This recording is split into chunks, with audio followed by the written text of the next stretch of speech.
હાલ ફોન વાપરતા લોકો માટે એક દુઃખદ સમાચાર સામે આવી રહ્યા છે। ભારત પાકિસ્તાન વચ્ચે તણાવપૂર્ણ વાતાવરણ વચ્ચે ભારતીય સૈન્ય દ્વારા શરૂ કરાયેલા ઓપરેશન સિંદૂર હાથ ધરાયું છે।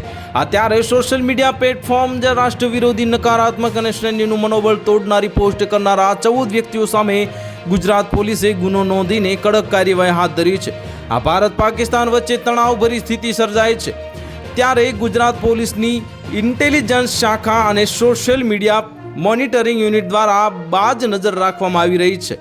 સોશિયલ મીડિયા પર રાષ્ટ્ર વિરોધી નકારાત્મક અને સૈન્યનું મનોબળ તોડનારી ખોટી માહિતી, સૈન્યની સુરક્ષાને જોખમમાં મૂકનારી પોસ્ટ કરવામાં આવે તો આવા તત્વો સામે ત્વરિત કડક કાર્યવાહી કરતા જે પોલીસને આદેશ અપાયા છે। આ 14 વ્યક્તિઓ સામે ગુજરાત પોલીસે ગુનો નોંધી કડક કાર્યવાહી હાથ ધરી અને સોશિયલ મીડિયા પર નજર રાખવામાં આવી રહી છે। અને ત્યારે 14 વ્યક્તિઓએ દેશ વિરોધી લોકોમાં વૈમનસ્ય ફેલાય તેવું સૈન્યનું મનોબળ તોડે તેવા લખાણો પોસ્ટ કર્યા હોવાનું ધ્યાને આવ્યું હતું। આ બધા વ્યક્તિ વિરુદ્ધ પોલીસ ફરિયાદ નોંધાઈ છે।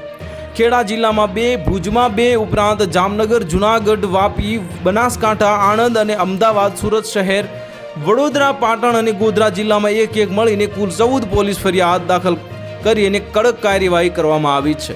તો હાલ માટે આટલું જ। મળીશું નવી અપડેટ સાથે। જો તમને અમારા વિડીયો પસંદ આવતા હોય તો વિડીયોને લાઇક કરી દેજો, ચેનલને સબસ્ક્રાઇબ કરી બાજુમાં આવેલા બેલ આઇકનને દબાવી દો જેથી તમને આવા સમાચારની અપડેટ મળતી રહે।